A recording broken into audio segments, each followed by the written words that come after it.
Hello again.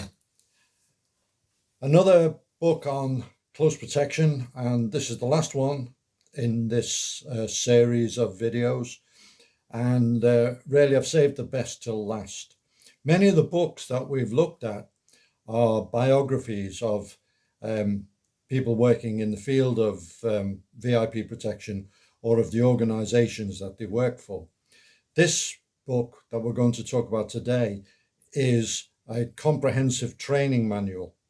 It contains really all aspects of VIP protection, overt, covert, at various levels, individual bodyguarding, right up to high-level teams and so on. And the book is this one.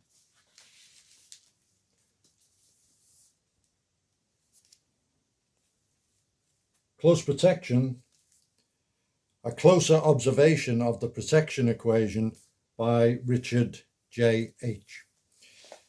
The author served in the parachute regiment before joining Royal Military Police and going into close protection. When he left the military, he worked for various entities, and at the time of writing the book, he was working for or heading the team for a Russian oligarch. The book really is the most comprehensive training manual that's out there. It's superior really to a lot of the official training manuals that are issued by various government organizations. Among the very thick volume, he has omitted things like checklists, which, although important, are used frequently and almost on a daily basis while working. They would just serve to pad what is a large book to an even bigger book. You probably wouldn't be able to pick it up. It covers foot and vehicle escort drills. It covers the procedures, advanced security, communications, medical, all that sort of thing.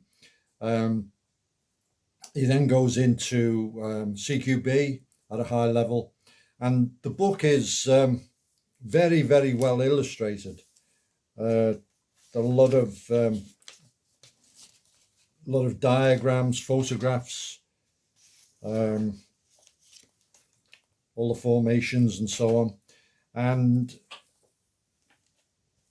the vehicle drills.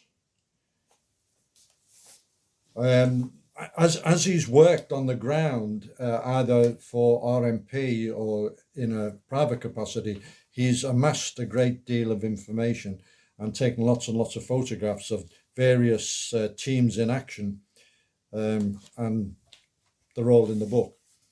And as I say, he goes into firearms, CQB, reaction to attack,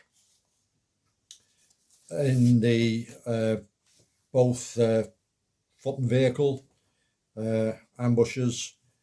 So really it does cover all the different aspects in a very, very thorough way.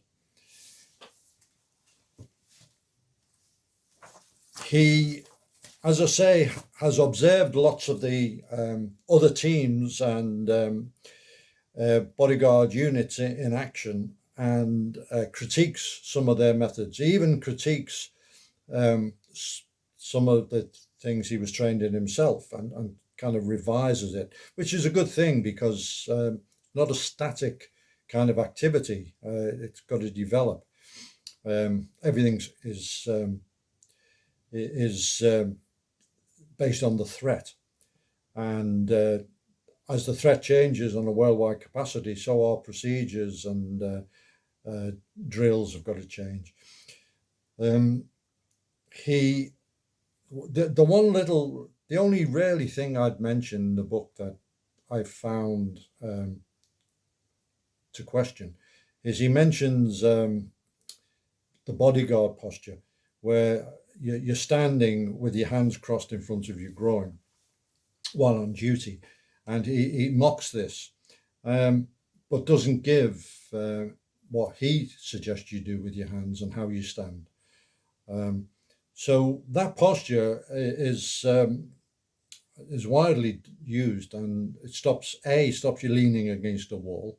You're standing alert.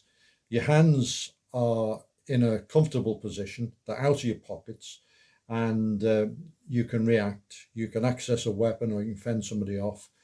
So I don't see a problem with it, but it's his book, and he's got a hell of a lot of experience and quite entitled to his opinion. He also slaughters the SIA, rightly so.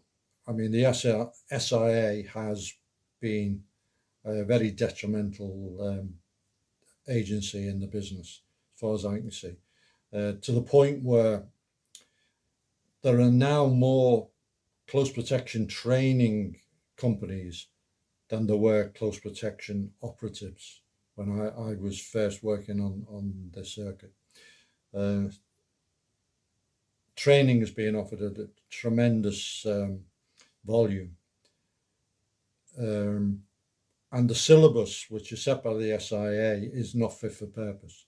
The stuff it doesn't cover could fit a book like this. And it's full of anomalies. Like I had a friend who was working, he was ex-RMPCP, and he was working in Baghdad for a top military figure on a team. And he wanted it to work in the UK, he needed his SIA, and they just don't recognise your training. He had to go through, I think it was a 2-day program. And also British companies were insisting that personnel they were sending to places like Afghanistan and Baghdad needed an SIA license and go through SIA training. But the only medical training you needed was the first aid at work course, which is totally it's not really suitable for the UK, never mind for high threat environments. So there's quite a lot. Mr. Aitch has taken it upon himself to challenge the SIA and to raise questions with MPs and so on. It's all in the book. Makes interesting reading. But that's just a small part of the book. It's one that when it was published, I bought it straight away. I expected it to be good from the advanced material on it, but it was even better. I've recommended it to all the guys on my network that I've worked with. And if you're interested in close protection, even if you've been trained by some very competent agency, you'll find this book useful, because we all need an aid memoir. And sometimes it can challenge your training and open your eyes to new ways of doing things. So it's a book I can't really praise enough. There's nothing else like it out there. There are other decent books, but this one is so far above all the others.